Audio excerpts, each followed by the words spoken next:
welcome everyone to our first Patreon exclusive interview in September 2022 after about a month hiatus while I globetrotted. Our guest today is Richard Simcott, speaking to us, I think, from Northern Macedonia. Is that right? Yeah, exactly. Yeah, in the Balkans. And tell us a little bit about yourself and about your history with languages. Wow. Well, thank you for having me. I really appreciate it. It's nice to talk to you and to talk to patrons and to your public. It's really nice to get that opportunity. So I'm originally from the United Kingdom, and I grew up speaking a dialect of English called Scouse, which is my original dialect. But I also am from an English and Welsh background, and so I had Welsh words in my English from a young age. And then I just loved listening to different accents and different ways of speaking and learning new languages, new words to express what was in my head and to be able to convey that to new audiences. And I was always amazed at how you could use these different words that were new to you, but just meant so much to other people. And from school with French and then Spanish, and then outside I was learning other languages. And I have family from Thailand as well. So I kind of had some different influences in my life from a young age, and then went on to university to study a degree in combined languages where we had to do a minimum of 3 languages. I took French, Spanish, Italian, and Portuguese. And then I also sat in on the Scandinavian Studies degree and did Swedish and Old Icelandic. And then from there went on and did another university diploma in advanced Czech studies at Charles University in Prague. And I've also studied a number of institutions, universities in Scandinavia, including the University of Iceland, where I did modern Icelandic, and then also for the summer course. And then I've also studied at universities in Sweden and did various different, through the medium of Swedish, studied Chinese, Japanese, Arabic, Russian, Georgian, and taken courses in a number of languages, some of which I've forgotten since then, but you know, they sit on my pride of place on my CV. Right. That's a lot, as you are somewhat famous for. And one thing that I note too is that these are kind of all over. I mean, you have a cluster of Romance languages, you have a cluster of Scandinavian, but then there are a few outliers from that are extremely different, right? I mean, like you mentioned Thai, you mentioned Chinese, you mentioned at least Czech, and was Russian in there somewhere? Yeah, probably Macedonian. I mean, Macedonian is my home language and has been now for the last 17 years. My wife and I speak exclusively in Macedonian. We've never used English together. And I use it on a daily basis, obviously outside the house, and including the other community languages that we have here. So that's Albanian and Turkish. And then jokes, memes often are sent in Serbian, Croatian, Bosnian, Montenegrin, and also in Bulgarian. So those kind of languages go with sort of life of my generation in this part of the world. And then obviously Greek as well, which is a close neighbor. So we go to Greece quite often. And so I picked up Greek as well. But yeah, I mean, it's a labor of love. And as I say, some languages, my main focus really though has been on Germanic, Romance, and Slavic languages. So I'm curious, and by the way, patrons, of course, as always, feel free to put questions in the chat. I'm curious how you handle languages that are, well, on the one hand, really distant from one another, and on the other hand, really close. I know a Macedonian very well, who seems not to even think of Serbo-Croatian or Bulgarian as, you know, like that different of languages. It's more like you wouldn't try to produce Serbo-Croatian if you know Macedonian, but you can receive it. I mean, you may have a different understanding of that, but like if you if you're studying languages that are really similar to one another, like these Balkan Slavic languages, or say a Swedish Norwegian or a Spanish Italian, what do you do as a language learner to keep those tracks separate in your mind? They are fairly difficult things to keep separate. So, and what you tend to see is after the fall of Yugoslavia, that you would have everybody of sort of my generation, a little bit younger and then older, would all know what was taught as Serbo-Croat at the school alongside the local languages. But what happened was, when they stopped having that daily contact with people speaking those languages as much, you get a number of people who will speak Macedonian, and this is kind of a development over the last couple of decades, where now when people come from Serbia particularly, they do tend to understand quite a lot. It depends where they're from and which dialect of Serbian they speak.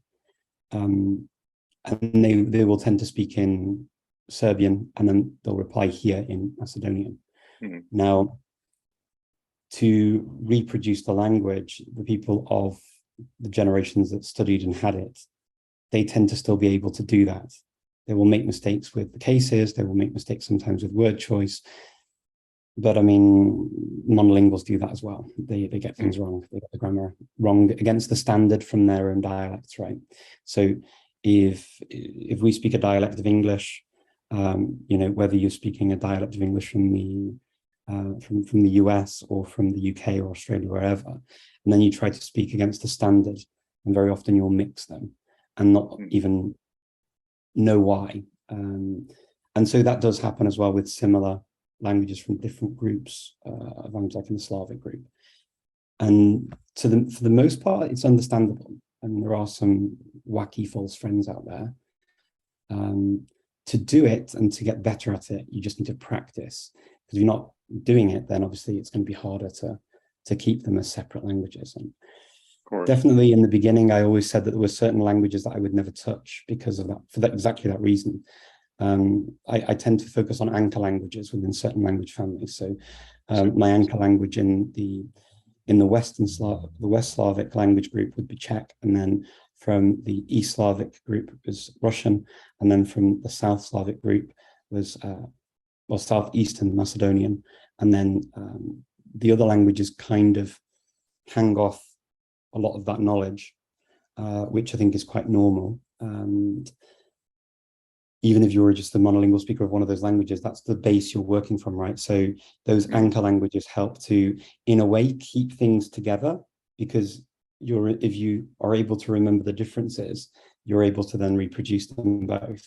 But if you're not thinking of the differences, and if you've never been particularly strong in those languages and used them over a long period of time, it's very much if you don't use it, you lose it, and things rust over quite quickly. So it's quite normal that if you study, like I've studied many, many languages from different families, but I couldn't really string much of a sentence together in a number of them, because clearly I don't get to use any Faroese that I studied, or any, the Slovak that I studied for a competition once, I never used again. And it kind of went back into my Czech and Polish. Mm-hmm. That makes perfect sense to me. I like your idea there of anchor languages.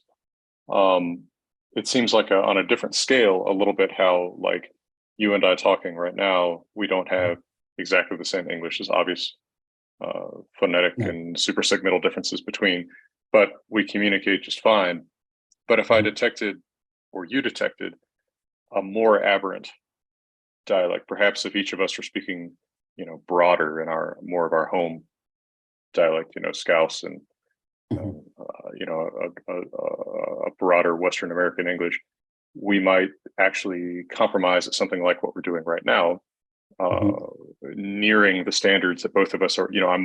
I'm obviously very used to hearing a general American English accent. You're obviously very used to hearing something like a received pronunciation Southeastern English accent. We can imitate those pretty well, even though those aren't our own languages. We know how to understand them well. And I see something similar with Norwegian and Swedish, where Norwegians and Swedes obviously might have some pretty diverse dialects that they speak, but when they speak to one another, will often approximate it, kind of like neither exactly a Norwegian trying to speak Swedish or a Swedish speaking Norwegian, but each trying to speak more like the well-known standard of their own, because that's what the other one will have some experience hearing.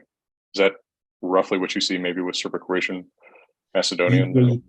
Yeah, you kind of get that. I mean, there was a really cool expression at the University of Iceland because they teach this thing called Nordkurs, which is for Scandinavian students to go to Iceland or to Greenland or different parts of those countries to study the local languages.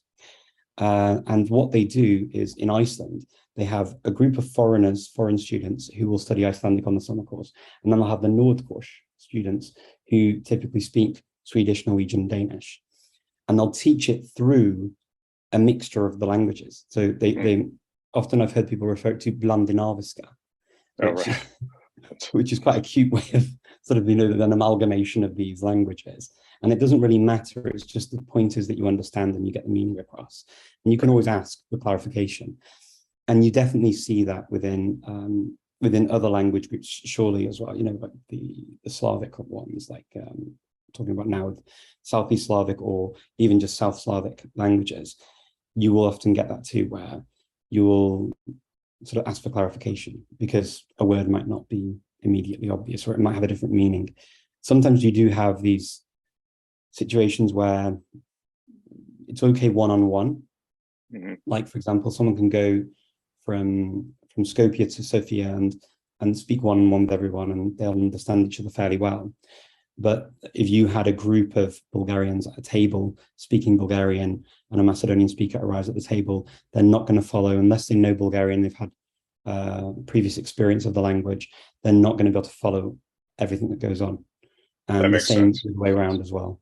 So, in fact, I have a group of friends like that. We meet up for coffee mornings sometimes.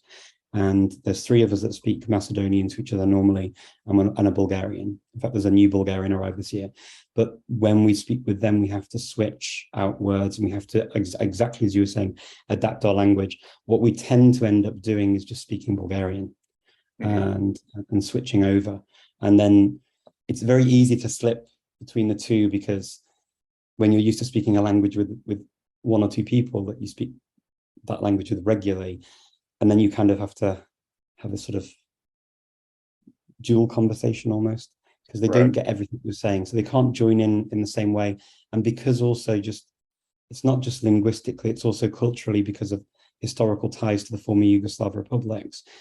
Sometimes a joke might be fully in Croatian or Serbian or something, and a Bulgarian can't follow that because they just didn't have the same history. I see what you mean, yeah. Huh. I mean, these sociolinguistic phenomena of accommodation and cross-dialectal or even cross-linguistic communication are really interesting to me, and obviously a little bit different even in the southeastern Slavic area than in Scandinavia, where in 2022 in Scandinavia there's also the background that everyone can also refer to English. Yeah. I don't know if that's quite as true in the Balkans. It's becoming more true. It wasn't before, and you would tend to get it, for example, with Albanian speakers who had not been as exposed to the Slavic languages as they were in the past, in the Yugoslav days. So you'd often find that would happen. So an Albanian speaker from Pristina or from somewhere else would come, and they might know Serbian, but they would possibly use it with Macedonian speakers. But what you see happen quite a lot now in Skopje is English being used, or they find an Albanian speaker in Skopje and they speak to them in Albanian. I see. Yeah, sure. Interesting.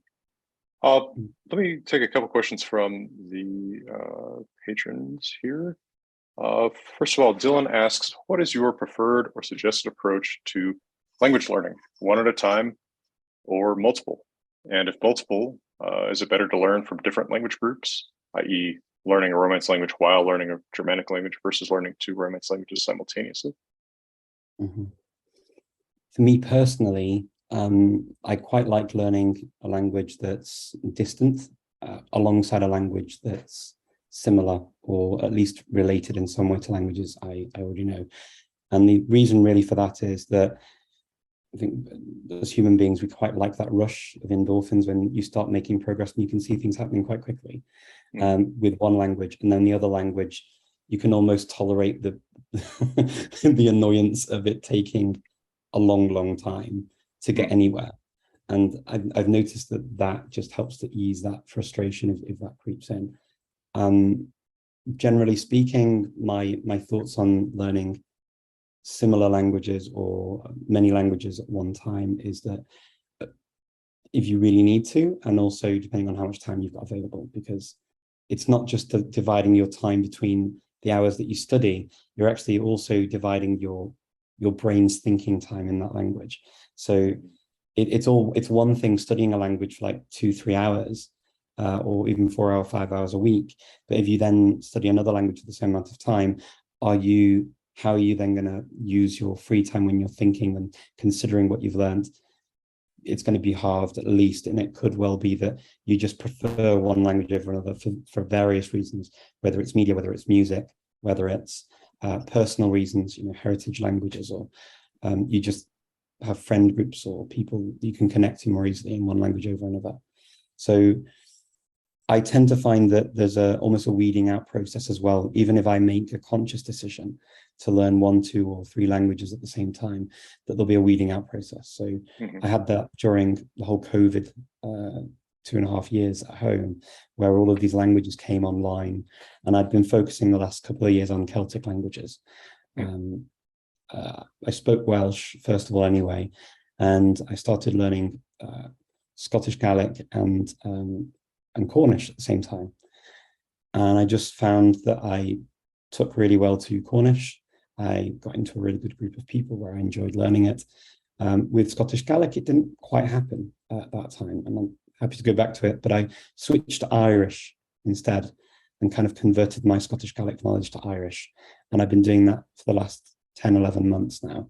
And still a long way to go, but I do find that sometimes you need to be conscious of what's working, what's not working, and being happy to switch things out and switch things around. And following up on what the first part of Dylan's question was there too, how do you go about learning a language? I mean, you've decided I'm going to learn, say, Cornish. What do you do? Do you find books? Do you find people to talk to? What are you looking for, first of all? I do quite like courses. If I've got a course and a group of people, I find that community for me is beneficial. I like the idea of having groups of people who are going through the same process, and you support each other, because that network develops a degree of accountability within the language learning process. Sometimes it can be slow, depends on the course that you find. Sometimes it can be completely fine, and you just decide that you're happy to go at the pace of the course. If I don't have anything like that, then I will often find a speaker or teacher of the language that I can work with to have regular contact. I just found these touch points to be quite handy, again, to keep moving forward. And I like to work through a book or a course in a systematic way. I mean, a lot of these courses have been developed over, well, probably centuries. And, there is some logic to how a number of these courses are created, to talk about basic stuff first, and then you sort of gain more vocabulary as you go on. Different courses will be good or bad for different reasons, work or not work for different reasons, but then it's learning how to adapt what you need for yourself. So, for example, if you're going through a course and it's got, all of the nationalities, for example, well, do you need to learn all of those things? So right. Also being conscious of what you need to focus on so that you can really channel your energy and your time in a more sensible way, is to say, well, okay, I'm not going to learn 135 words for different countries and nationalities. I'm actually going to focus on the ones that are in my immediate friends or family groups. So, sure. For me, that might be, I might want to know how to say the Thai language or Thai people, Thailand.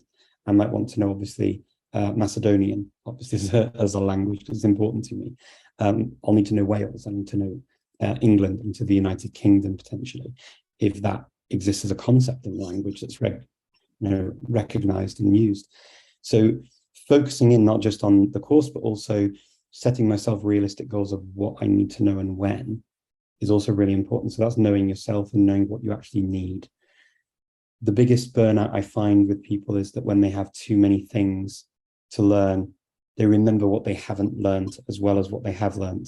Yep. So, and that weighs heavy on the soul, and people tend to feel very demotivated when that happens. So they'll tend to give up because they'll say, well, I'm stupid, I can't remember all the words. Why can't I remember the words? I should know them. And these are the sort of the pain points, I think, with language learning, that as a learner, you need to also learn how you work individually, and then learn to adapt your language methodology according to your mood, according to the time of year. Sometimes we have busier times of years than others. Sometimes we wake up and we're feeling tired, drained, depressed, whatever we feel. Sometimes we're going through things that externally are very difficult, and that would impact on the learning process. So yes, the courses, yes, the learning, but yes, also learning who you are as a learner and how to manipulate that and change things up so that you don't lose the touch points with the language, but also remain interested and remain motivated to continue the learning process. Mm-hmm.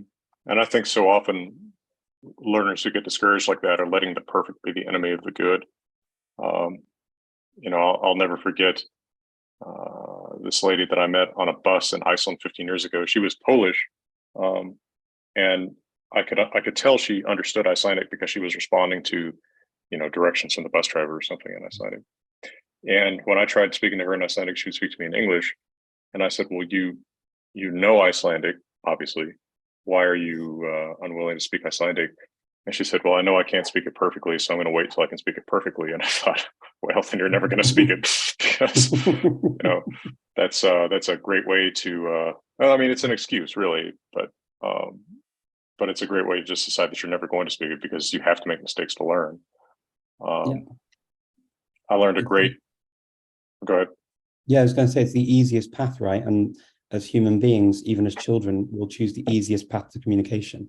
So if we think that it's going to be harder to say what we want to say, we're going to choose the way that we definitely know is right and is easy for us to take, because we don't want to feel stupid. Psychology then comes into it, right?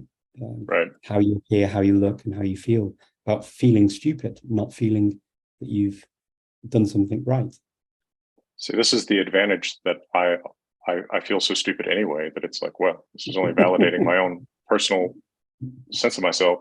But I learned a great phrase in Finnish this past week, something like kertaus on, I want to say opettajan. I can't remember the gender plural of that exactly. Kertaus on something like opettajan äiti. Anyway, it means like repetition is the mother of learning.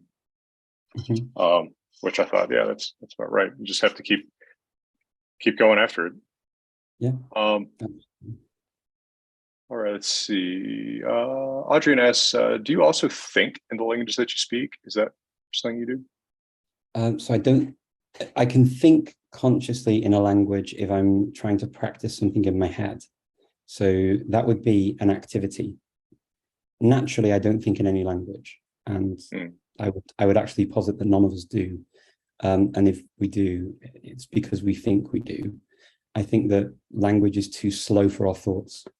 And so we often imagine that we think in a language or sentences. Could be a word comes out very, very quickly, a split second after the thought, but I think the thought always comes first.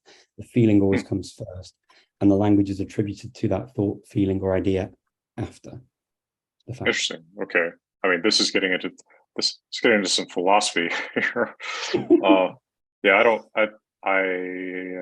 never thought about this, so I'm not going to comment on it. But it's an interesting thing to think about, whether linguistically or not linguistically. Okay, so you would do it as an exercise, but not as as something just automatic. No, absolutely not. I mean, I'm very, very conscious that when I look at things around me, I don't think of the names of them. I just see the objects and I see what they are, and I recognize what they do.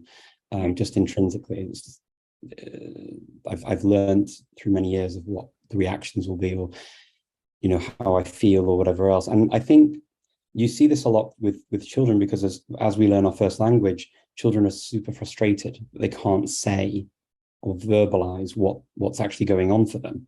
And it's when we get enough words that a lot of that frustration is lost.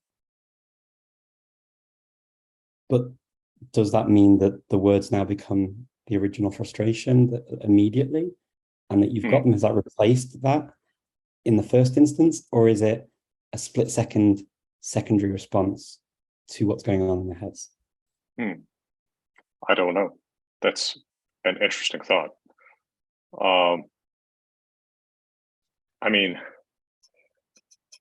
I'm trying to think of like, in a situation where I'm using another language, I definitely feel like I'm more confident in a language where I don't have to go through the medium of English first, where I don't have to think to myself, where I can generate the sentence from my thoughts in X language, right? Where it's not just a matter of me saying, how do I say, whatever the hell I need to say in whatever language, but where I can just go from thought to utterance. I had not thought of the notion that I was not thinking in the language, but rather I had sort of a different mental converter from thought to utterance. I have to think about this more. But thank you for your thoughts on that. I've got to follow up on those. By the way, speaking of this, it occurred to me to ask, if you were just studying on your own, if you couldn't find a group of people with a teacher to study with, there's a lot of programs out there. There's Duolingo, there's, some special apps for some special languages. There's the what used to be called the Teach Yourself series, now the Complete series, right? Like Complete Finnish or Swedish or Spanish. There's the Colloquial series, Colloquial Swedish or Finnish or Spanish, that you can get on Amazon or the bookstores. Do you have good experience with any of those? Would you reach for a particular publisher or something like that? So I'd go for the course book usually in the first instance. So there are certain course books that, depending on the language as well, of what I would do. So when I studied Norwegian, I was going to Svalbard to meet up with a friend in Svalbard, and I was going back to Norway actually quite often at that point. Almost every summer I found myself in Oslo for some reason, and I thought it was a bit weird that I only ever spoke Swedish with people.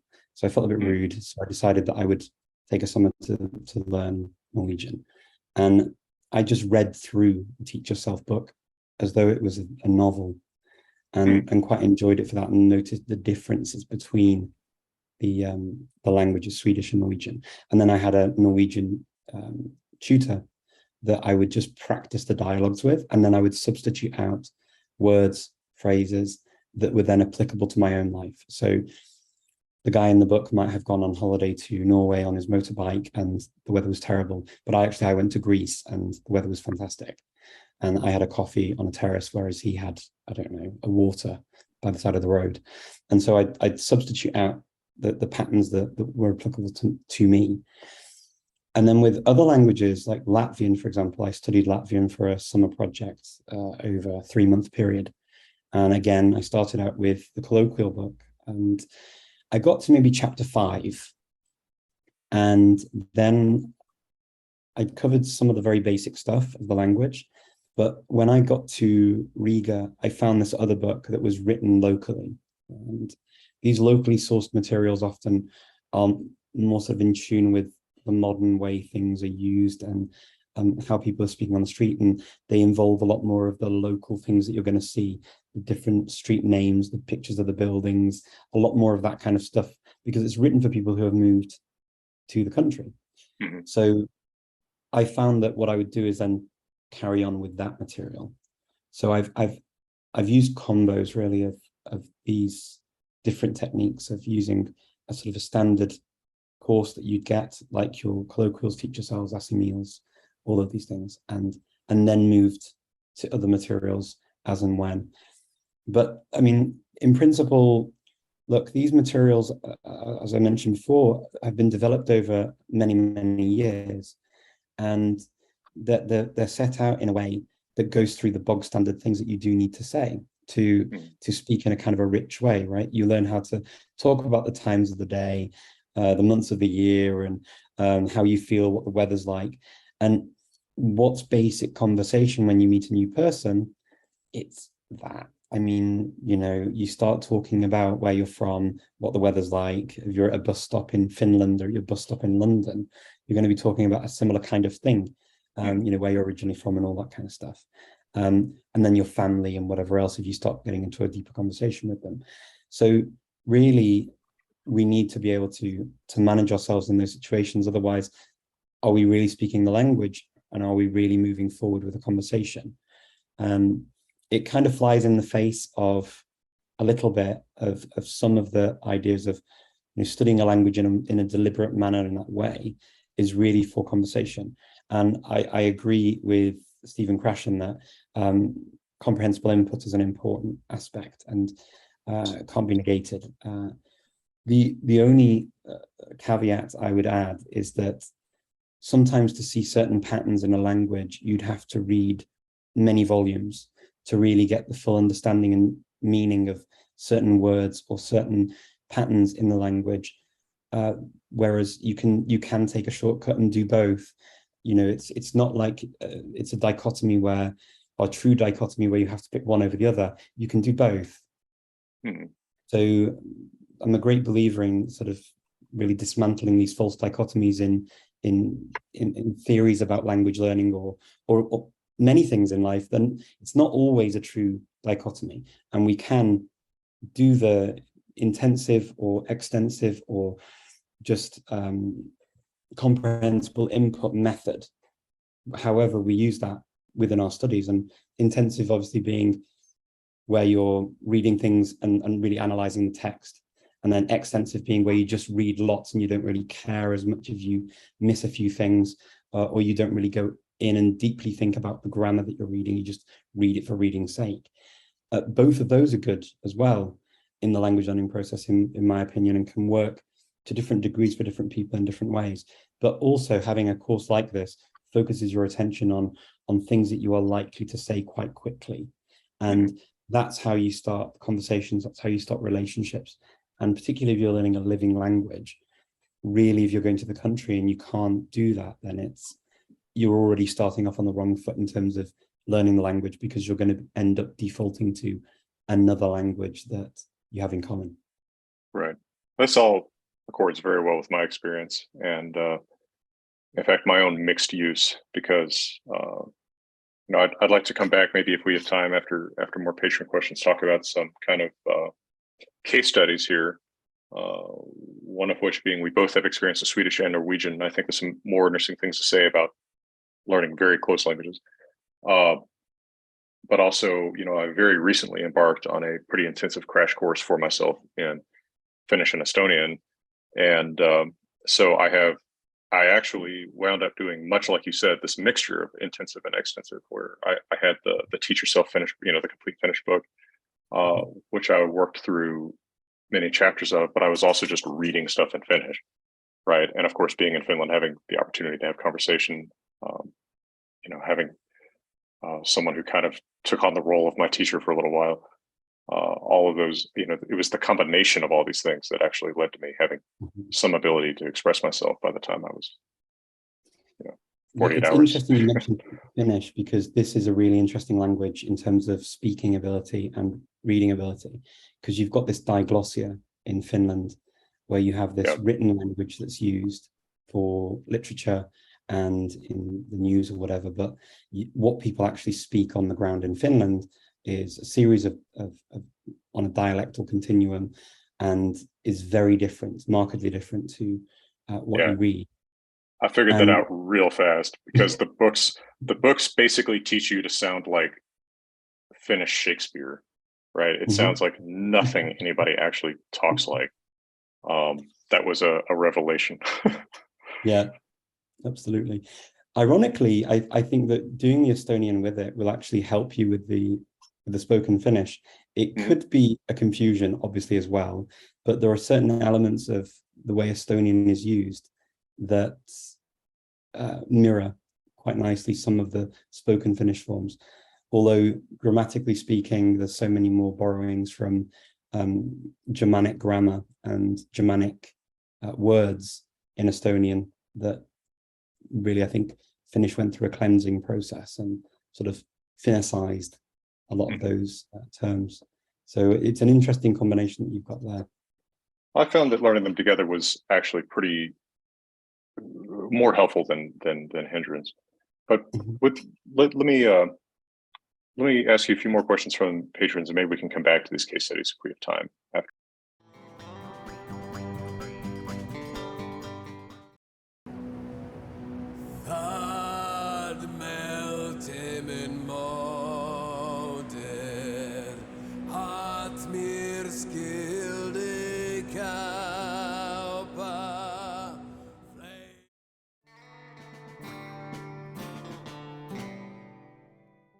So Blake asks, to put a previous question a bit different, do you find that you can immediately put your thoughts into any language you know without using English or another language as an intermediary?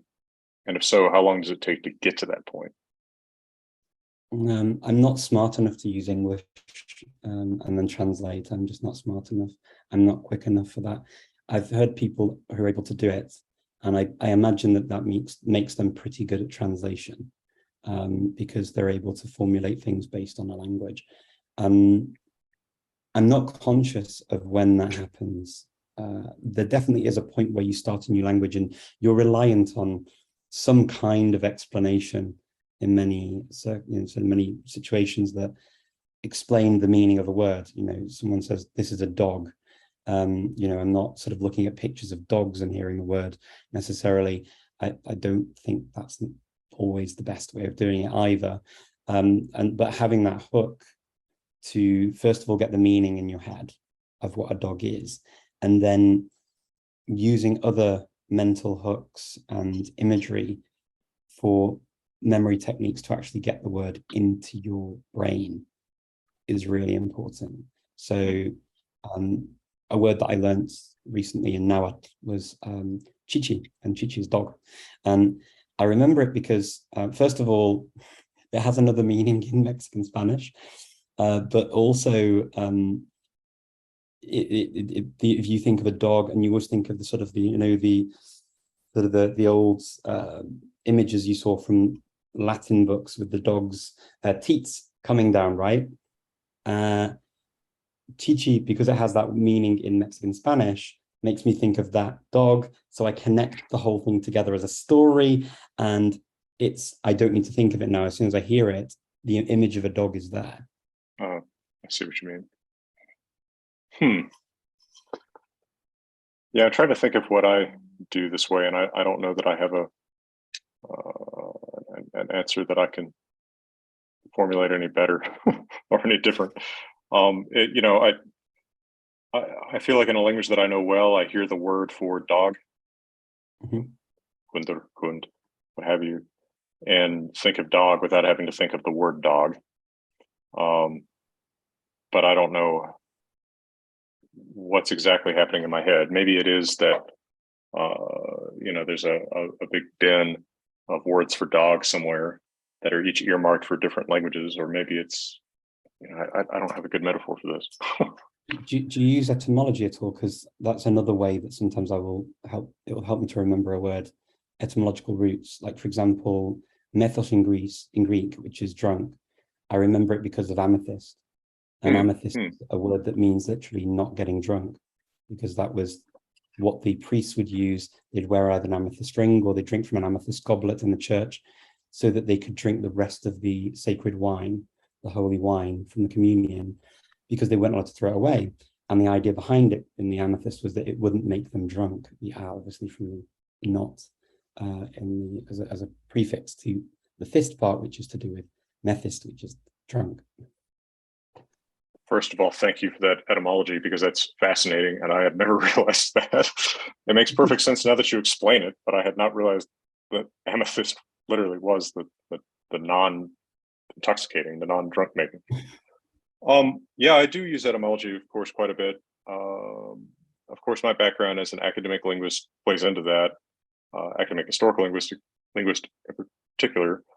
Um, I can fairly often, especially if I can take my time, I can figure out what something means just by saying, you know,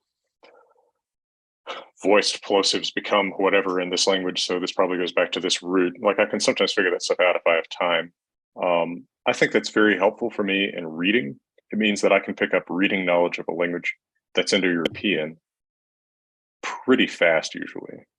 But it does not help me productively very much because I'm never, or unless I'm already pretty confident in the language, I'm seldom confident enough to use etymology to like guess what a word is. Although I've definitely done that in languages that I have high confidence in, like Scandinavian languages. But I'd be hesitant to try that in, Spanish, which I'm not as great with.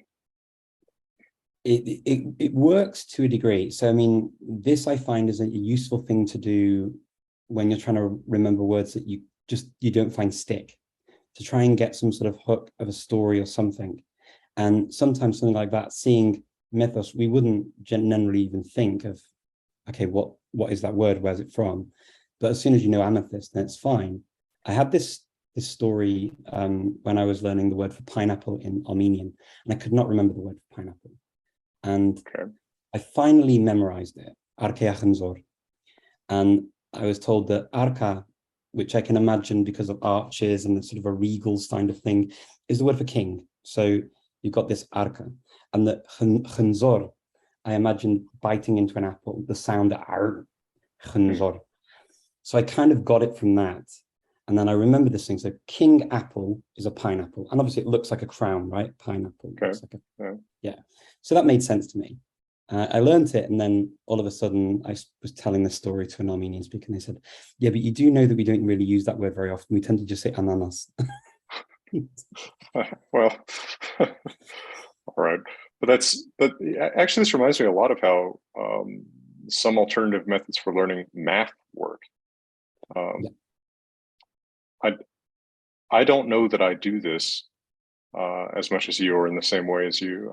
I sometimes have kind of a mental picture for a word, like what you're talking about with pineapple. But having just for about a week been trying to do this with Finnish, I can't think of any word that I did anything particularly similar with. I would just kind of learn things as I went, and I don't know if I can explain my own filing system very well. One odd thing about me, and I don't know if you'd relate to this, is I always feel like, especially early on in language learning, I remember who I learned a word from because I tend to still hear it in that person's voice. Yeah. I don't know if you have that experience. Well, that's your memory at work, I think, with the context and the memory hooks, because you associate things with a person or with a place or with a feeling or with smells. Even it can be with anything that stands out to you. It just helps to reinforce that memory. So it does make sense. And I think it's interesting you say you don't really think of it consciously how you remember the words. If you remember it, you remember it. And I think that's a very healthy attitude to have, actually, because if you've been given a list of words and some of them don't make sense to you in a class, for example, or in a book that you're going through, when we remember what we don't remember, it can be demotivating, as I said before. But the thinking about it in the terms that you've just described, it doesn't matter. If it's important, it will come back. It will be repeated. And this is the thing that I think as adults, when people say, children learn more quickly than adults, well, yes and no. Children are not afraid in the same way as adults of getting things wrong and being told the correct version, and then sort of they'll just carry on with it. From the age of probably about 7, our peers become increasingly more important in our lives. We become much more self-aware, self-conscious. So all of those things that go in, is that how we sound and how we speak and how we're perceived and getting things right and getting things wrong, we're much more aware of all of that. And so we have this weird thing that we'll prepare for a test, for example, we'll study like crazy, we'll get the best result possible. And then what we do is we forget the work we did, we remember the top result, And we set that as our bar for how we normally, or how we can study. Right, right. And so what we do is we forget the reality of all of this other stuff. And we say, well, oh, and maybe I'm just getting too old and I can't do that anymore. Or I should do that, so therefore I'm stupid because I can't remember everything. But we always forget the work we put in. We always forget what it was like before. We forget what it was like before we worried about other people. And children don't. But as adults, we do actually have quite a lot more tools than children in terms of being able to read, being able to write, having gone through the whole system, an education system where we use the language to learn new things. And so we do have a lot of benefits as adults learning a language. It's just that the psychological issues often break through. And what you said is a really good thing to keep in mind. If you don't remember it the first, second, third, fourth, even 100th time, it's not because of you. It's just you need to see it more times for it to become meaningful and internalized. I think you're exactly right. And I think another thing vis-a-vis children versus adults is children might not necessarily have that much else going on if they're in a situation where they have to learn a language, right? I mean, well, say you've moved to a new country with your kids, especially very young kids. What do they have to do, right? They have the time to focus on it, especially in making friends and such. Whereas an adult has to work on, job and paying bills and cleaning the house and all this other stuff, right? That a kid doesn't have. There's just more time in a kid's day if the kid has something to focus on. Absolutely. Maybe that has something to do with it. I don't know. That will too. Let's see about questions here. Lorianne asks, I always believed my brain wasn't wired for languages, but for science and math. It's been stubborn bullheadedness that keeps me going. I have a better understanding of the written words. To speak a language, isn't it easier if you can hear the native speakers to develop an ear? Ooh. So that if one is learning. Yeah. Hearing the language for sure. Native speakerism is a kind of a difficult topic. Depends on the language and how clear it is in the beginning and how much of a correlation there is between the written word, what you're studying, and what people use. So I'll take two languages. Okay. I'll take Slovenia with Slovene, and I'll take sort of High German, and we're talking about the region around Münster in Germany. Okay, so if you move to Slovenia, almost anywhere in Slovenia, having studied from a book, you're not going to speak like the people speak, because they all speak a variation of Slovene, and the actual the Slovenian language, Slovene, that you learn from a book is actually a version that's an amalgamation of different things and a standardized form. If you learn High German and then go and live in Münster, there's going to be a high correlation between what you have studied and how people speak on the street. Yes, there will be colloquialisms. Yes, there will be certain terms of phrase that they'll use that you may not have covered, but generally the way they pronounce the words that were in your course and the way you hear them, there's going to be a very high correlation. So you do have languages like that where it works with hearing sort of the native speakers. But then if you have a language like Slovene, where if you listen to native speakers on the radio, for example, it's actually going to be quite hard because you've not got the materials in their local dialect. Whereas if you were to listen to another learner of the language, somebody who's been through that process, you're probably going to actually do better because you're going to start understanding it more easily, and they can start introducing more words from a local dialect that they have already been through the process of learning. Strangely. I mean, if you have a teacher who's aware of it, then okay, but very often it's problematic. So native speakerism isn't exactly always this sort of golden egg that we think it is. If you were to learn English even and you went to Liverpool, we don't speak that standard English that you would have heard from the book. Like we were saying before, we modify our English for this conversation, and for when I speak to different people, my English will be different again. And in Liverpool, there's a different grammar in the Scouse dialect. First of all, we don't use saw, we use just see and seen. So already you're you're changing the grammar from dialect to the standard language that's taught through courses, books, etc., and used on media. Well, and I think the example of German versus Slovene is really germane.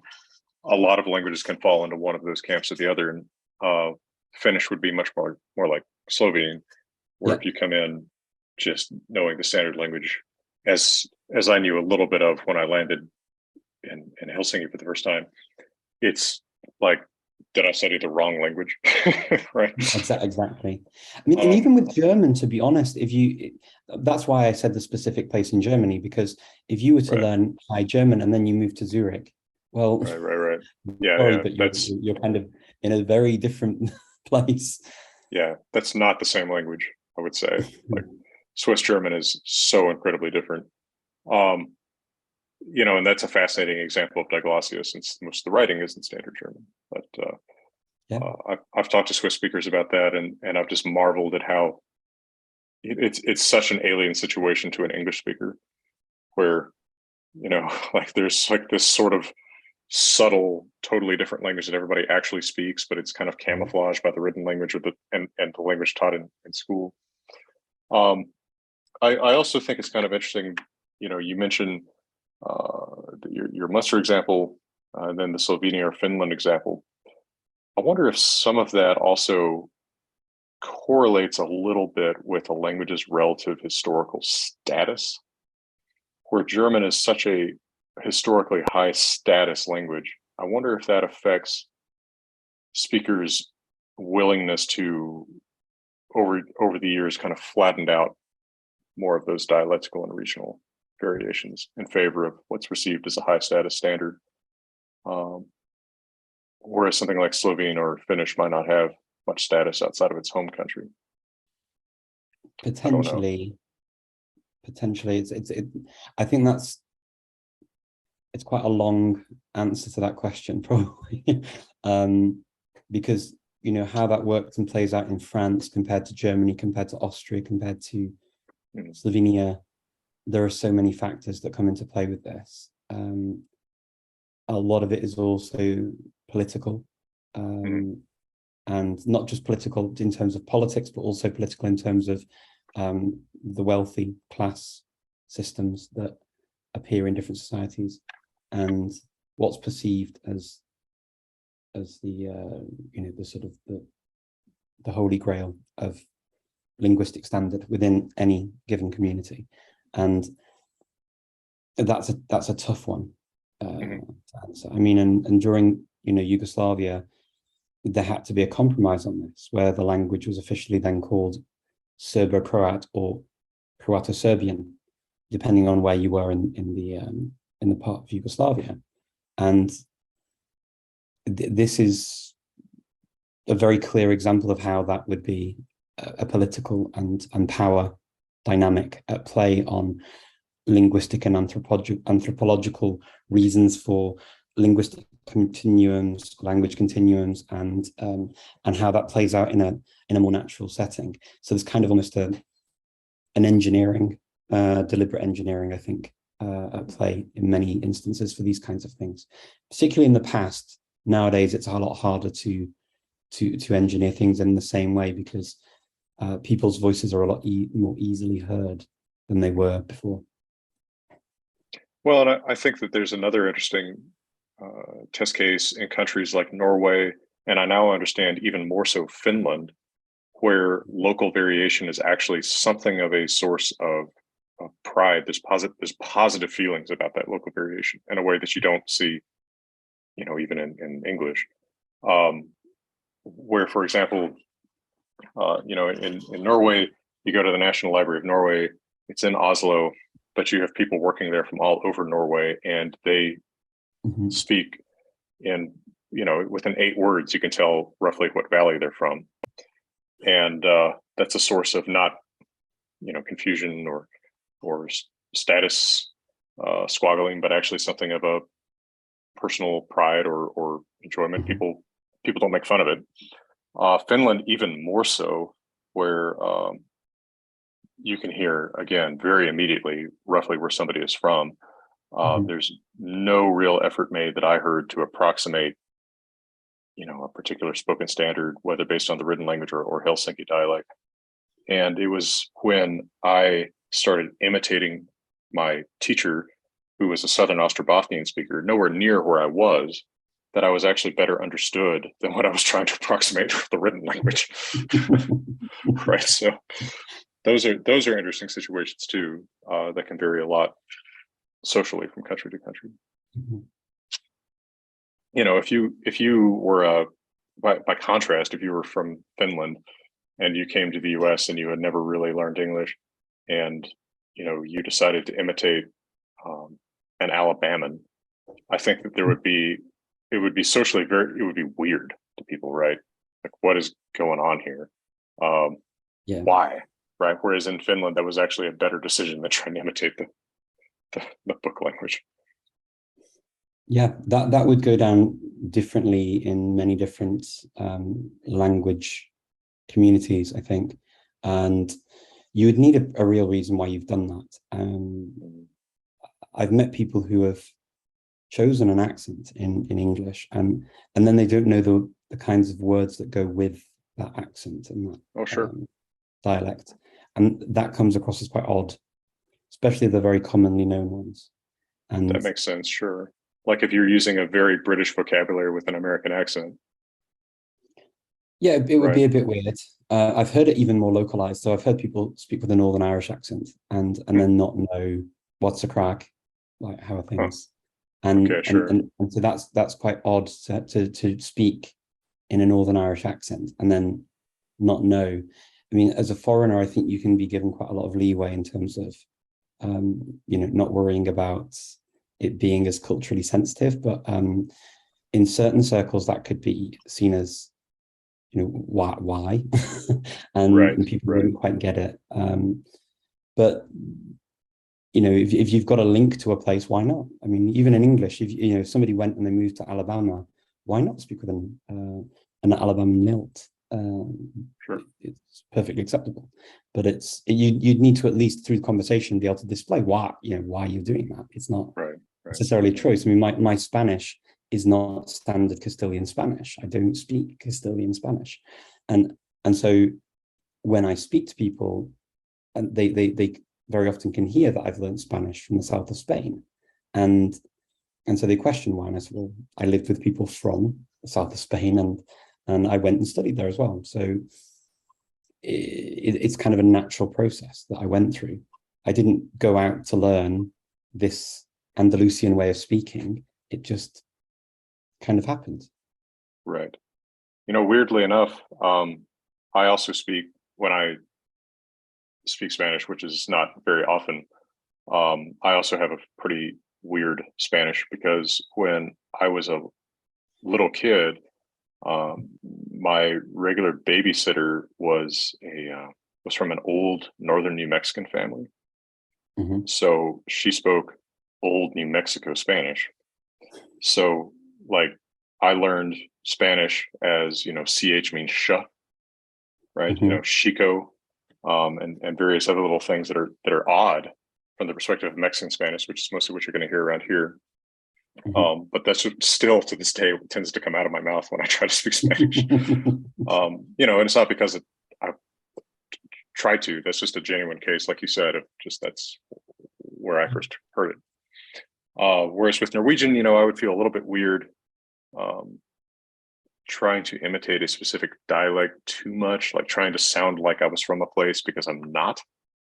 Although Norwegian is a weird case because I'm so into nynorsk. I don't know. But then in Finnish, like it actually felt pretty natural to just try to imitate one speaker's pronunciations, because there is so much variation. There is no like central standard that I could identify. Yeah, absolutely. Whereas in Germany, I was on a plane, I was on a Lufthansa flight, right? So what am I going to do? I'm just going to speak the most book standard German that I can, right? I'm not from Leipzig or Bremen or whatever. So yeah. I mean, look, when in doubt, you can always go back to the standard. Right.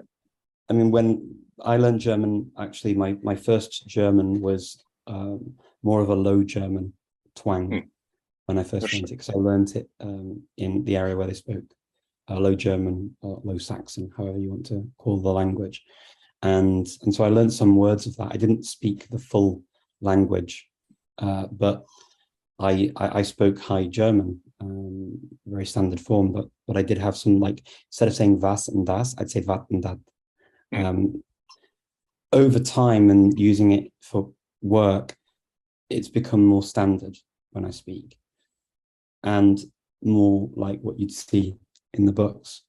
But then, you know, I'd had quite a lot of contact with people in Zurich, and so I started getting some of that lilt, but it would never felt authentic in the same way. So I mean, I can kind of imitate an accent from Switzerland, but for a Swiss speaker, it sounds like I'm imitating an accent.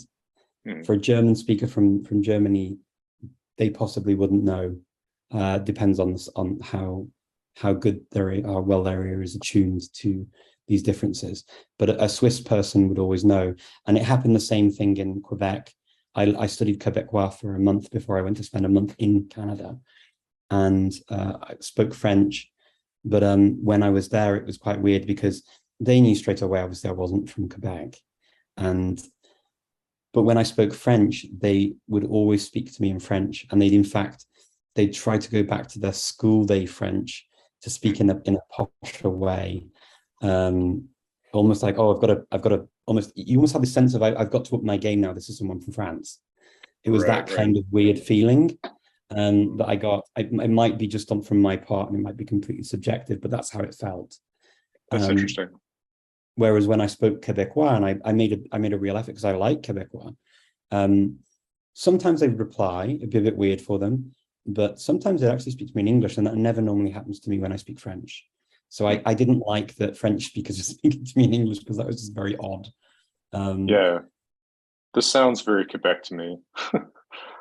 That's the only French-speaking place I've ever been, and I also discovered something similar because I had heard, for example, that like moi, there's a local pronunciation that's more like moi, right? And I heard that, so I thought, oh, I should do that too. But in fact, that seemed totally weird to people.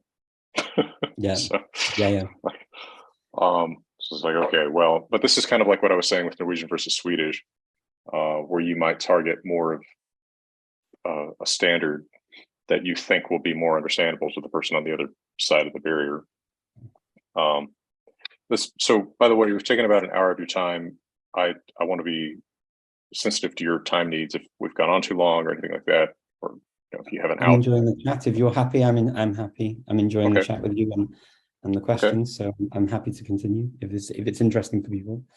It is for me.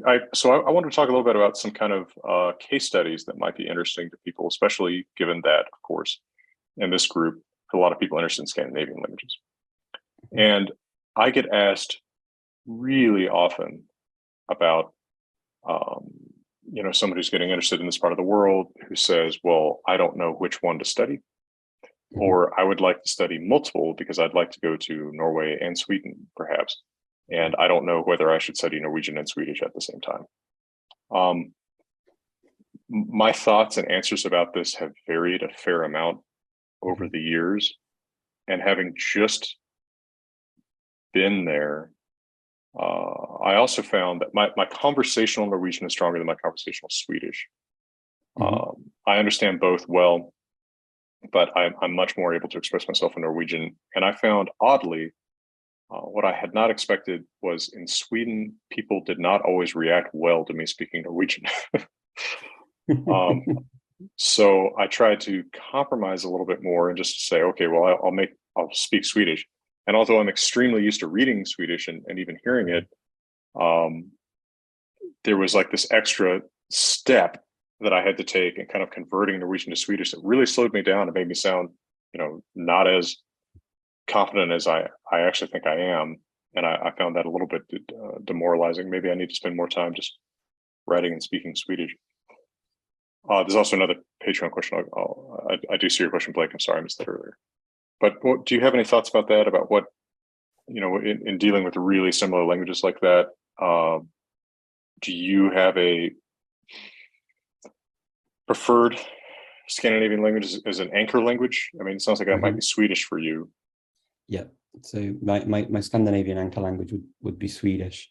Obviously, that's because I studied it formally at university in the UK, and so we drilled the pronunciation to death. I mean, our Swedish teacher was Philip Holmes, who wrote the colloquial Swedish book and also wrote the Routledge Swedish grammar as well. And he was a wonderful guy, and he always said, if anything, at least you'll be able to pronounce the IKEA catalogue correctly by the end of this course. I like that sense of humor, and he's true. We drilled the pronunciation for a long time, and then we would speak with speakers of Swedish who came over to the university to work with us.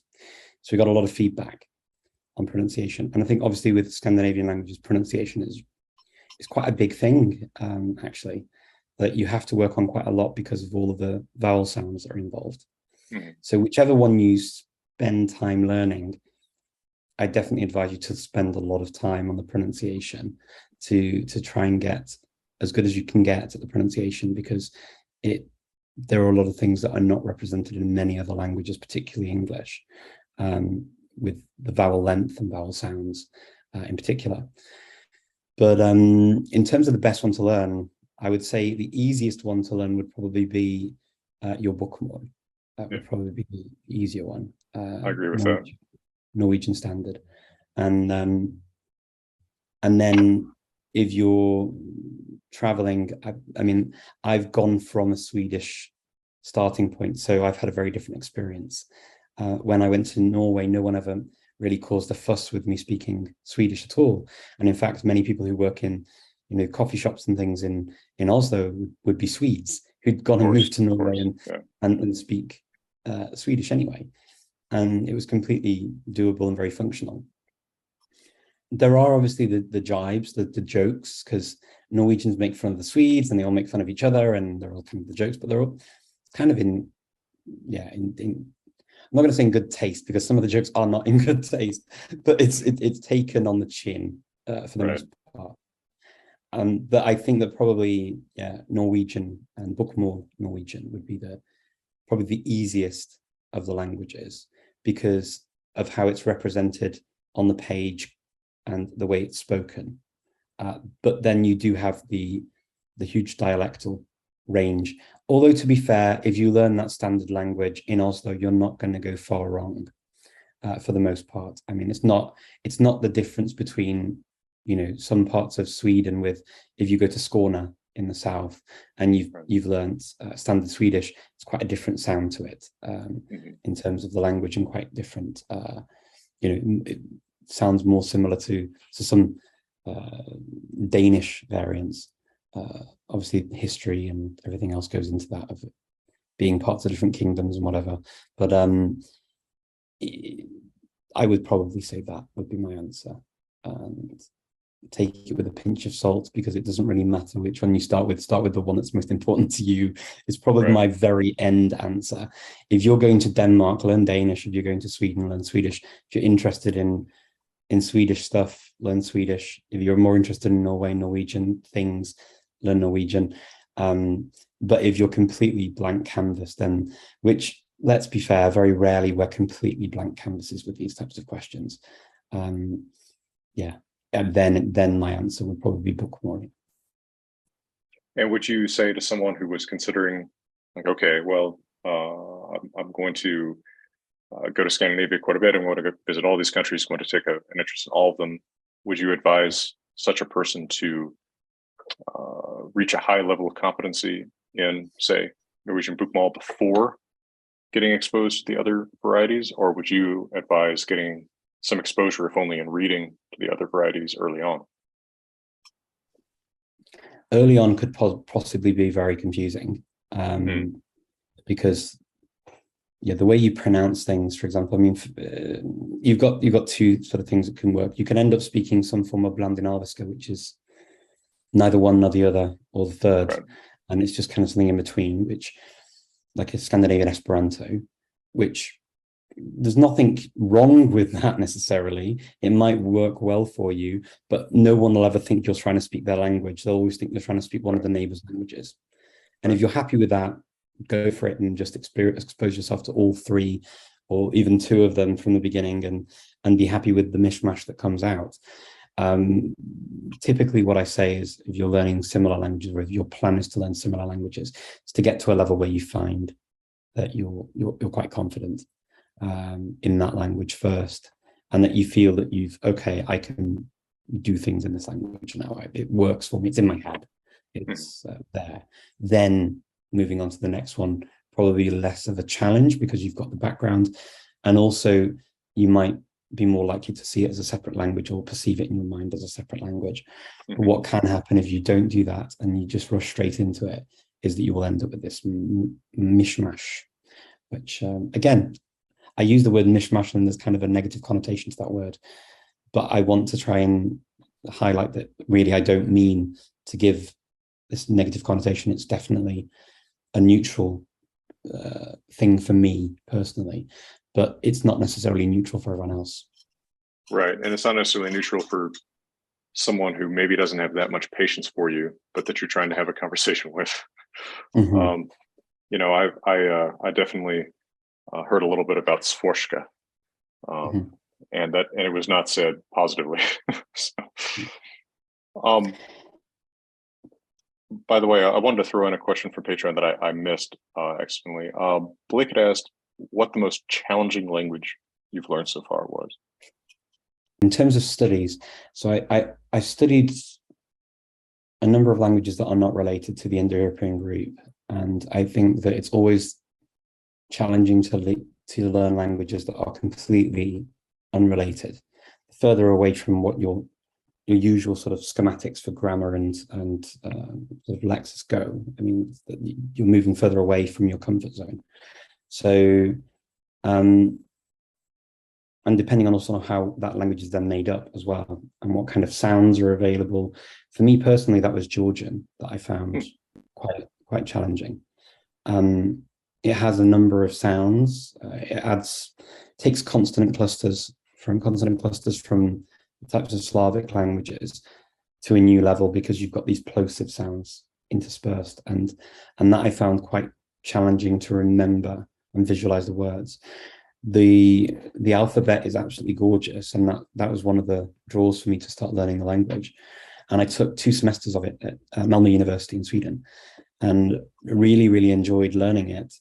But I got to the end and I hadn't met a Georgian speaker. I had no exposure to the language. The internet wasn't the same beast that it is today, and so I didn't have a community to use it with. And so I found that because the words were so alien and difficult to memorize as a result, that they fell away very quickly. And the grammar is also quite different to what we're used to in other Indo-European languages and other languages generally. So you also get, languages that are different and difficult in terms of, for other reasons. And you also get languages that are not related that are a lot easier. And I tend to call these languages plug and play languages. So languages like Mandarin, languages like, I know Mandarin is not known as being an easy language, and I'm not saying that I'm an expert in Mandarin by any stretch of the imagination, but you can say fairly easily that if you learn a certain set of words and then patterns that go with it, you can start saying sentences, because you don't have to make any grammatical changes to the words necessarily. Sure. So it's pattern based, and you can plug and play the words into the patterns and make sentences. Similar thing with a language like Indonesian. People often describe it as an easy language. I would never say that a language is ever easy, because languages are work and there are always levels to them and complications that arise. But again, it's kind of a plug and play language. You learn a word, you learn another verb, and you learn an object, and you put them together, and there are no real changes there. So you've got these plug and play languages. A language like Georgian just isn't a plug and play language. You have to make several changes to words, suffixes, and different types of prefixes and different types of things that come into play that make it more complicated. Many Slavic languages are seen as difficult for a similar reason. Even Icelandic is seen as difficult for exactly that reason. German's put in a bag sometimes, but Icelandic takes German to another level in terms of the changes to the actual core of the word that you have to make. Whereas in German, you don't really have to do that. You've got the odd masculine animate noun that will end in an en because you've used a case with it. But otherwise, it is what it is, what it is, what it is. So for me, yeah, Georgian. And I think also hard languages tend to be ones that we don't get to use. It's a very subjective thing, this whole hard language, easy language thing. I've met people who have found Korean and Japanese to communicate in them. They've done it relatively quickly. They found it not so bad or easy, relatively easy for them. And then they found it hard to learn French from an English standpoint. And if you look at almost any diplomatic rating of languages, Korean and even Mandarin, you know, obviously they're put in the high level of difficulty, whereas French is put in the lowest level of difficulty usually, because of the similarities, right? But it depends on what you're doing. I mean, if you love K-drama and K-pop, obviously Korean's going to be easier because you're naturally going to be in that world all the time without even making an effort. And if that were the case for Georgian, would I feel the same way? Possibly not. I think you hit on something really important there too, which is how much motivation affects your learning. You know, of course, I was a classroom language teacher for a long time, teaching Norwegian, Icelandic, and Old Norse at various universities. And you know, at the same time, I was a deep skeptic of classroom language learning because, of course, people come in, you know, they need a language credit, so they take the class for whatever reason, but then their only exposure to it is in class, and then whatever I can make them do for homework, which, you know, you can't make people do that particularly much in terms of meaningful interaction. I can't, you know, watch what you're doing with your time. And so people just end up learning, you know, all of the basic, my name is whatever. When they have conversations, they end up having kind of the same conversation over and over unless you really force it. But the people who learn a language well are the ones who need access to it for something else that they love, right? You see people learn a language very well because they love a TV show that's in that language, or they fall in love with a person from the country that speaks that language, or because they need to work in that language. That's when people learn a language well, is when they have that motivation. And so what I would tell people is if you don't have that kind of motivation, one thing you can do is you can at least imitate it for yourself and try to have some fun with it. So for example, you become curious about volcanoes or something. So when you go to Wikipedia and you look at volcano, click Norsk, right? Yeah. See what you can read about it, and that, you know, like, make it your passport to other things that you're interested in. And that's going to do you a lot more good than just trying to learn by rote the same phrases and words. Absolutely. It's kind of getting out of your comfort zone. And this, I think, feeds back into the whole idea of we will choose the path of least resistance. So to get through your course, it could be the path of least resistance is, I need to know these words, these phrases, I repeat them rote style, get through the course, and that's me. But the thought of actually, what do I want to say, becomes less important. And you often hear teachers say this: it doesn't matter what you say in the exam, you can lie.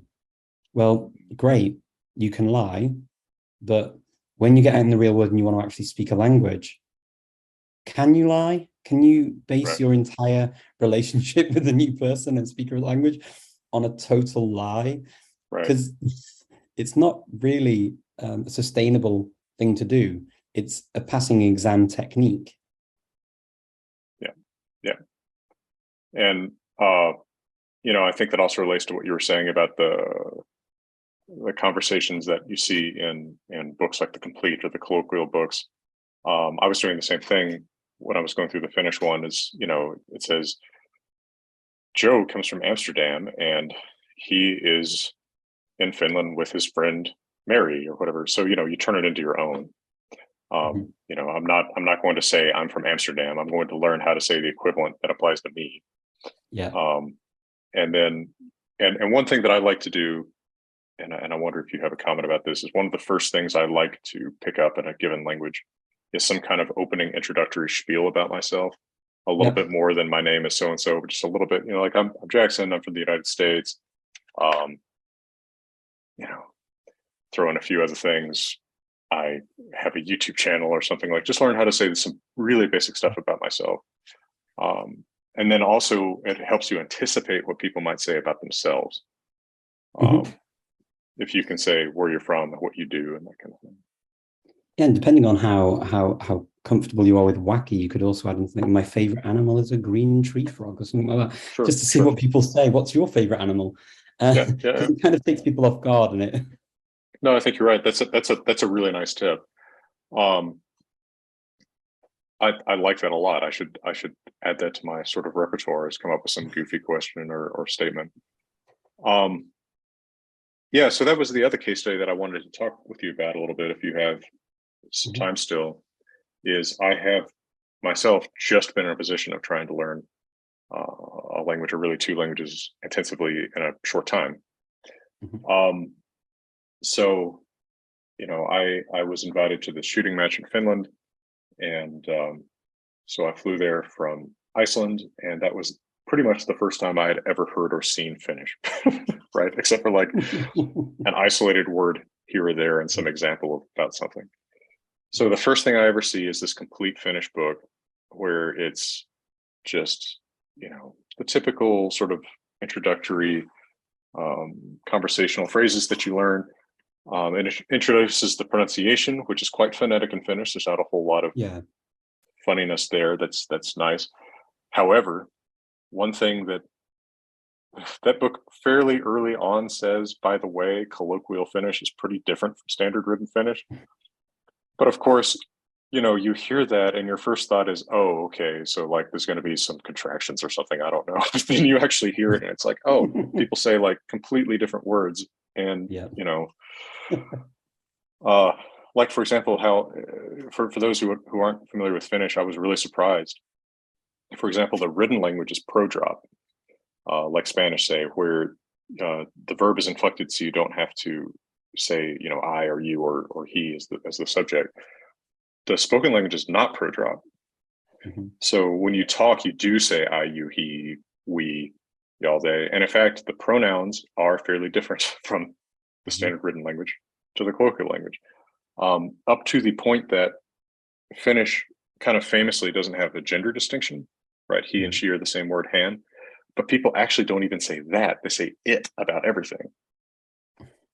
So you wouldn't get this from the written language. So like having to learn this in kind of a crash course of just actually trying to talk to people was pretty fascinating. Now, I found that Finns were very, very accommodating, very interested in trying to talk to me in Finnish and help me learn a little bit. That was cool. Actually more accommodating in a lot of ways than any other language I've ever been dropped into. But then I found myself sort of weirdly culturally similar to Finns. So maybe that helped. But of course, along the way too, I'm trying to have conversations. If there's something I want to say, I just straight up ask, how would I say this? I have a little document on my phone where, I'm adding stuff as I learn it, and just trying to read as I go. And one of my go-tos for that, as I've told people before, is I read parts of the Bible that I'm familiar with because I already know what's going on, and it helps me see like, oh, this is how you put this together, and learn a little bit more vocabulary. Am I doing this right?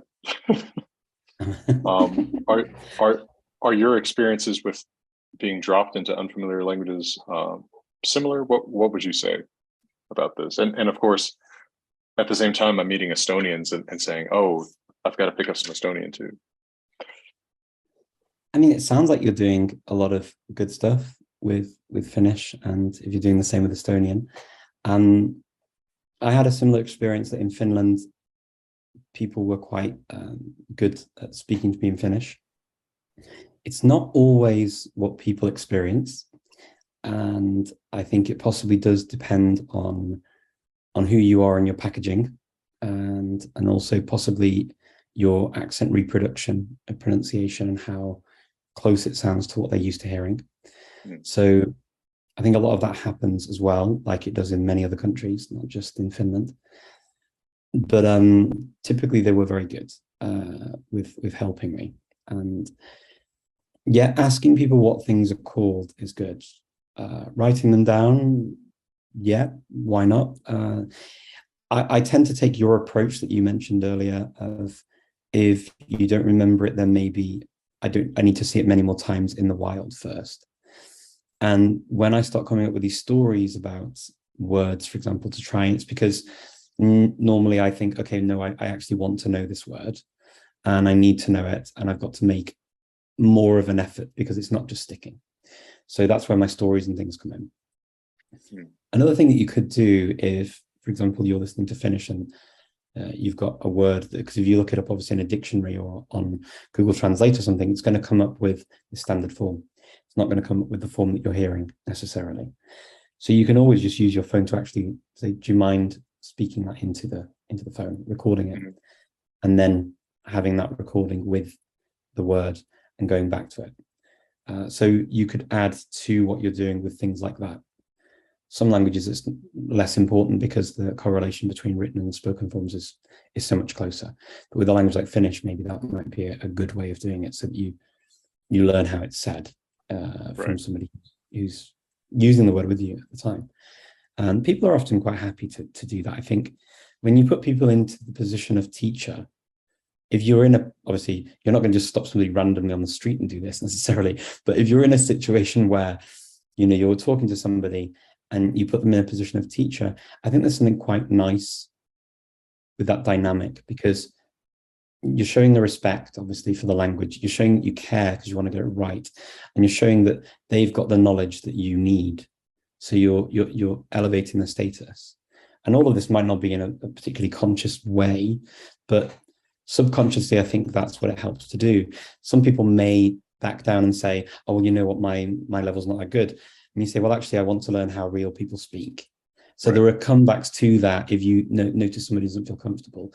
And you can say, it's only your voice and it's only for me. And you can sort of alleviate any pressure. Most of the times I found people are quite happy to do things like that. And then you have a nice recording of something you can go back to later and listen to. How often and how long you then use it for is another thing, whether you add it onto another program and to put into another piece of software where you can have the visual and the audio represented in the same way to be tested on later, like in some spaced repetition software, for example, then that might work for you. Some people use that, but it's spaced repetition software is good and bad, I found, for people.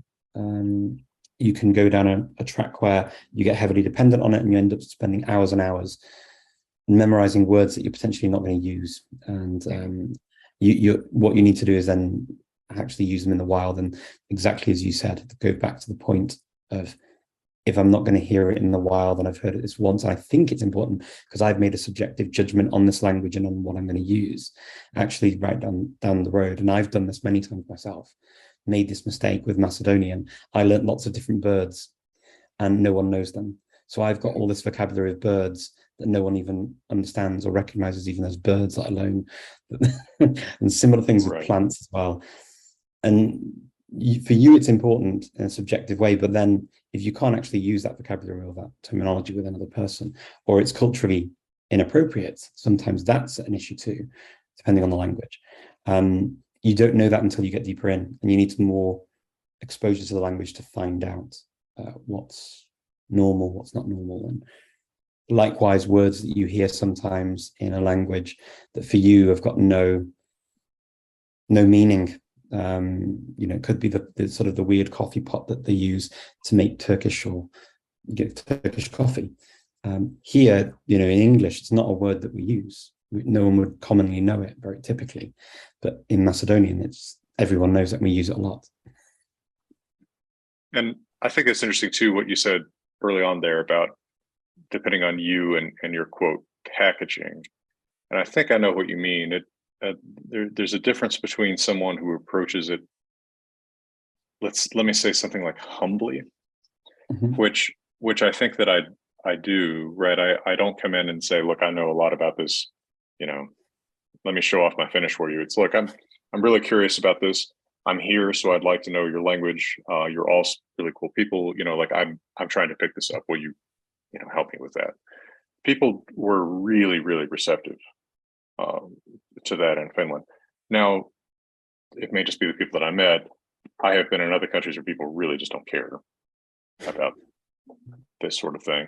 But in Finland, people were excited about it. As far as vocabulary, I've never, at least in my adult post, mandatory high school vocab classes, been the kind of person who makes lists and flashcards of vocab. Mhm. I do this with grammar. I will sit and repeat to myself, verb endings or noun endings or something like that till I get them down.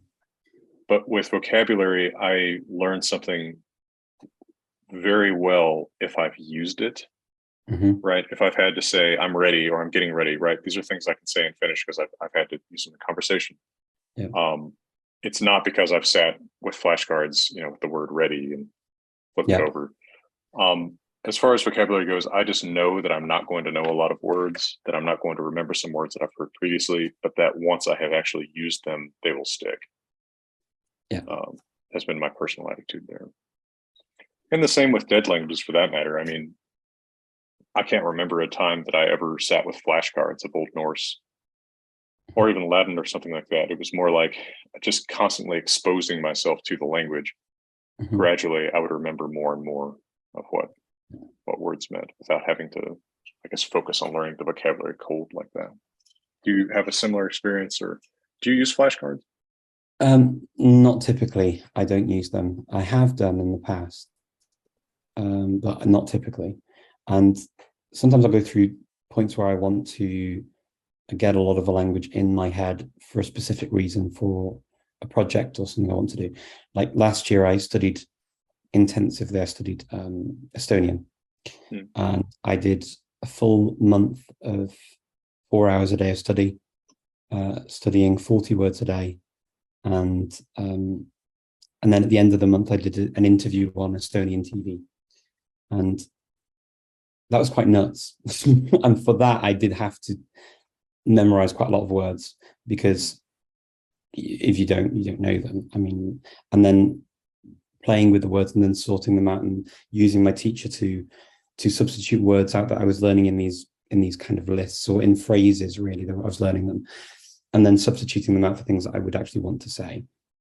A number of the words fell by the wayside, of course, but it was enough after a month of doing these 40 words a day to have this ability to have a conversation with an interviewer. Nothing, like what we're talking about today potentially, but not the kind of language that I'm using today in my English, but still talking about generic things, where I'm from, what I do, who I am, what I'm studying, what I think of Estonian, etc., etc. Not in perfect Estonian, lots of mistakes, but it worked. It was functional. Actually, more than the interview itself that I did, I was actually most happy with the fact that I set up the interview through Estonian with the runner on the program, and that was all done through Estonian, because the fact that I went from nothing to be able to do that and then have the TV interview, for me, it showed that what I'd done actually worked. I could achieve a goal that I had to do something to reach a conclusion that worked and was workable for everyone. And for those kinds of things, you have to know the days of the week, you have to know the times, what time you're going to do something. And these are the things that, as I was mentioning before, the base stuff that you need to be able to dominate in a language, or at least manage well in a language, to be able to be functional. Right. And yes, so for that type of thing, I have done memorization. And when I learned German, the very first time I learned German, I was learning 135 words a day, roughly, over the period of a month. And then, but I was in Germany, speaking to Germans in German, constantly watching German TV. This was pre-internet in the way we know the internet now. So YouTube, I don't know, YouTube didn't exist. But even the internet, I mean, like, I don't even think Google was a thing. Wow. Okay. Yeah. This is a while like ago. 20 years 99. ago. Yeah. That's well, and of course, there's so much that you can do on the internet now. I mean, It's amazing the resources that are there in terms of watching foreign TV or listening to podcasts or audiobooks. A big favorite of mine is audiobooks. Yeah. It's a really big help. I think having that, like you said, particularly I think there is a difference between spoken languages and languages that you read because of literature, whether we call them dead languages or ancient languages or whatever type of language. It's not commonly spoken in a country anymore. There can be a big difference because really your sources to be exposed to that language is going to typically be through text. So extensive and intensive reading is going to come more into play. And of course, you're not going to get the same cycle through of vocabulary as you would in a conversation. Right. In a conversation or on the radio, you're going to get a cycle through of language quite rapidly and from different sources and different voices. Whereas when you're reading text, obviously, the key thing is you understand it. And as you see more and more of it, like you say, you don't really need to memorize the words. And also the vocabulary doesn't map on as clearly to a modern language in the same way either. I mean, things we're talking about now, just taking technology as example, and computers, okay, modern Icelandic has these words now, and they've got a basis on, some old Icelandic words, but I mean, that would not necessarily have been an understandable concept for particularly the technology stuff wouldn't have been an understandable concept. And certain things that change meaning as well in language from Old English to Middle English to Modern English, words change meaning, words go in and out of fashion, and studying something that's kind of in a time capsule almost, and there may be variations within that time capsule, of course, is a very different thing, I think, a different beast in that way. And by the way, a couple follow-ups to things you said in there. When you were working on German and learning, what was that, 135 words a day? Roughly, yeah. Were you learning any other languages at the same time, or was that just German? Purely German? Yeah, but I was going to say, I don't think you could work on multiple ones at once like that. And it's not something I advise people to necessarily do. I had a very specific goal in mind for that learning project, and I'd been accepted on a postgraduate course in business to study in Spain as a Spanish speaker. And my choices were to study in Spain as a Spanish speaker, in France as a French speaker, or in the UK as an English speaker, and then take another language. And I hadn't studied German at that point, and I didn't want to take one of the other two languages as a foreign language because I'd been accepted as a first language speaker for the three of them at the university. So I said, look, I want to try and learn German over the summer and see if I can get to the level. So I had to go and sit an exam when I arrived at the university in Madrid. And I sat an exam in German where I had to demonstrate a level of mastery of the language that I could then study business and do translations of business and marketing type texts from Spanish into German and German to Spanish as part of the course. And as well as learn quite specific things to do with business studies in German, parallel to my Spanish studies, learning because I was doing more things like accountancy and marketing and things just in Spanish as my regular language. And I'm curious, after you've gone through that kind of intensive study of one language for a period like that, do you find yourself needing to, exercise other languages a little bit more afterwards? Do you lose some of what you once knew of other languages that you have not been studying for those months that you've been so intensively focused on another? There's definitely attrition when it comes to languages anyway. I mean, like with almost any skill, I think if you're not practicing, the neural pathways will obviously weaken, and so will it automatically be there, or it will feel like it's on the tip of my tongue type scenario. And so that does happen, and I think that's a natural process. And I fully accept that some of the languages that I've studied have gone down to a point where I could barely even introduce myself. Georgian, a case in point, 1 year of academic studies at a university, and I can barely introduce myself in the language. And it sounds crazy, but if you're not using and reinvigorating those neural pathways, well, yeah, I mean, and you don't even have anything connected to it. What I do find is certain languages that are similar in terms of grammar or vocabulary, that they almost get a free exercise when I speak the other related language. I often find that with Catalan, for example. My Catalan has got weaker and stronger over the years, depending on where I am and what I'm doing. But what I find is I don't lose the ability completely to speak it, even though I don't use it very often at all. I will read it or hear it maybe, but I won't speak it very often. But when I go to speak it, yeah, I mean, I might have a few hiccups in the beginning, but I do get back into it. Mhm. That makes sense to me. Given that you have enough contact with languages that are structured in a like way, that presumably that your anchor Romance language might be Spanish, and it's still supporting some of the links in Catalan or Italian or something like that. Yeah, and I mean, I've made some of these languages home languages as well. So I mean, I brought my daughter up with 4 languages from me, and then my wife's language. So French, German, Spanish, and English are the languages I spoke to her from when she was very young. So from birth, actually English and French, and then from 16 months, I added Spanish and German.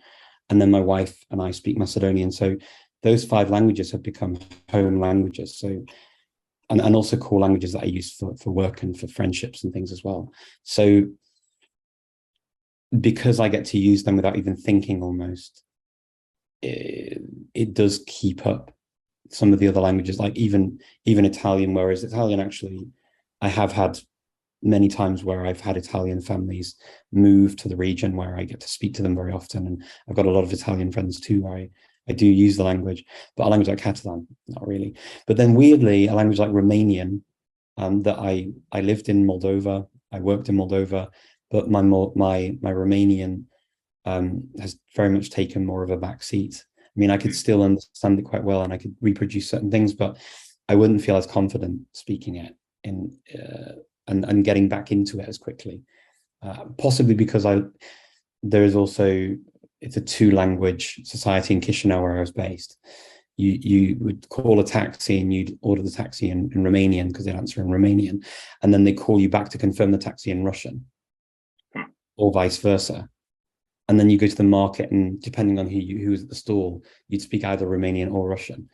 And because Russian's another Slavic language, I found that was easier to retain. I don't know why, but every time I've traveled somewhere, whether I've been in Almaty or in Istanbul or in Cyprus, even in Greece, I've tended to use Russian quite often as a lingua franca with a number of people.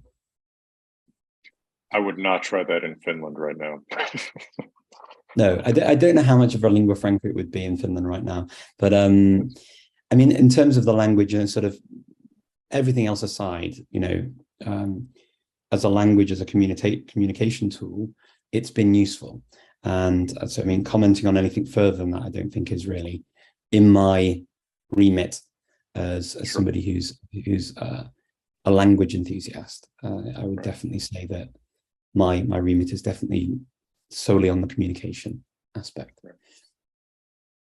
Well, I've really appreciated the time that you've taken with us today. Your answers to our questions have been wonderful.